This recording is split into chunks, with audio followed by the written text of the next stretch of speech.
कुरुक्षेत्र का युद्ध समाप्त हो चुका था। करोड़ों लोग मारे गए थे। धर्म की जीत हुई थी, लेकिन उसका मूल्य क्या था? अकेले बैठे श्री कृष्ण अपना द्वारका के उत्सवों में मन लगाते थे, ना पांडवों के दरबार में। कुछ तो था जो उन्हें भीतर ही भीतर खा रहा था। उन्होंने गांधारी का शाप चुपचाप स्वीकार किया था। जैसे मेरे सारे पुत्र मारे गए, वैसे ही एक दिन तुम्हारा यदुवंश भी नष्ट हो जाएगा। श्री कृष्ण मुस्कुराए थे, पर वो मुस्कान सच्ची नहीं थी। उन्हें सब पता था, आने वाली तबाही, अपने वंश का विनाश और अपनी मृत्यु।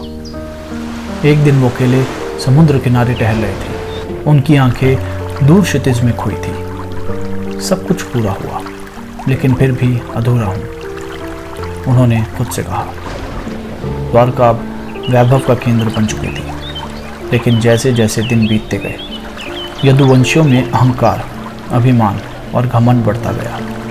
ना कोई बड़ों की इज्जत करता, ना धर्म का पालन। एक दिन कुछ यादव युवकों ने ऋषियों का मजाक उड़ाया। उन्होंने स्त्री का वेश धरकर एक ऋषि से पूछा, बता, ये गर्भवती स्त्री किसे जन्म देगी? ऋषि ने क्रोधित होकर कहा कि तुम्हारा विनाश का कारण बनेगा। उसी दिन उस युवक के पेट में से एक लोहे की गदा निकली। कृष्ण ने उस गदा को चूर चूर करवा दिया और टुकड़े समुद्र में फेंकवा दिए। पर कोई क्या कर सकता है जब विनाश स्वयं निधि बन गया हो। गांधारी का शाप अब धीरे धीरे सत्य हो रहा था। एक दिन द्वारका में यादवों ने शराब पीकर एक दूसरे से लड़ाई शुरू कर दी। छोटे विवाद से शुरू हुआ झगड़ा तलवारों और गदाओं तक पहुंच गया। भाई ने भाई को मारा, पिता ने पुत्र को। कृष्ण का संपूर्ण वंश यादव को नष्ट हो गया। श्री कृष्ण ने यह सब देखा। उन्होंने कोई प्रयास नहीं किया इसे रोकने का। उन्होंने बस देखा, शांत, उदास और स्वीकार भाव में। उन्होंने ये पहले ही जान लिया था।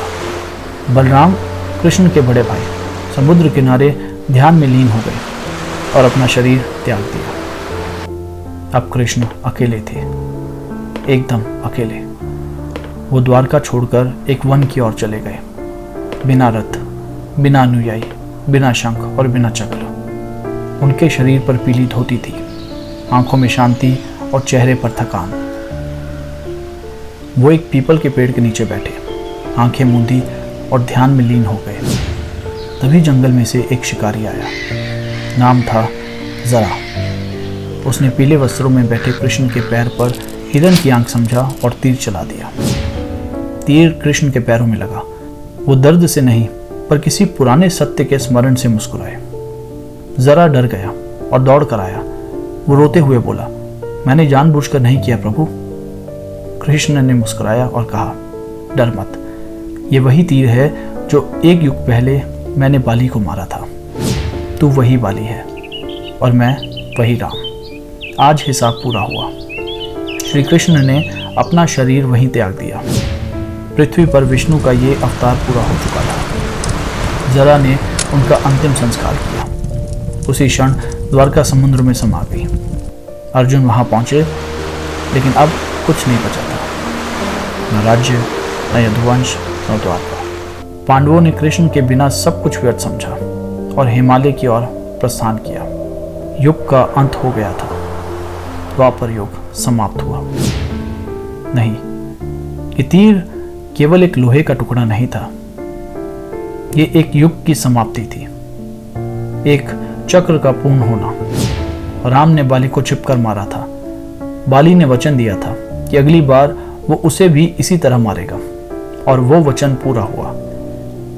ये तीर नियति था। ये तीर उस कर्म का परिणाम था जिसे स्वयं कृष्ण ने स्वीकारा। कृष्ण भगवान थे, पर उन्होंने मनुष्य के रूप में कर्म किए और उनके फल भी उसी नियम से भुगते। यही गीता का सार था और यही कृष्ण की मृत्यु का अर्थ।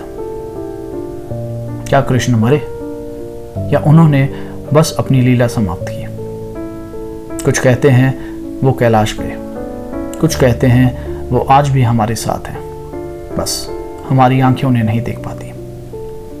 श्री कृष्ण की मृत्यु एक शारीरिक घटना नहीं थी, वो एक चेतना का विलय था। एक युग का अंत, एक महान अवतार का अपनी भूमिका से विदा लेना, और शायद भविष्य में अब अधर्म फिर बढ़ेगा। वो फिर आएंगे कल की रूप में, एक नया तीर लेकर। दोस्तों, अगर आपको ये कहानी अच्छी लगी तो हमारी इस कहानी को लाइक कीजिए, शेयर कीजिए। ऐसी ही और कहानी जानने के लिए हमारे चैनल को सब्सक्राइब कीजिए। मिलते हैं बहुत जल्दी एक नए किस्से और कहानी के साथ। तब तक के लिए धन्यवाद।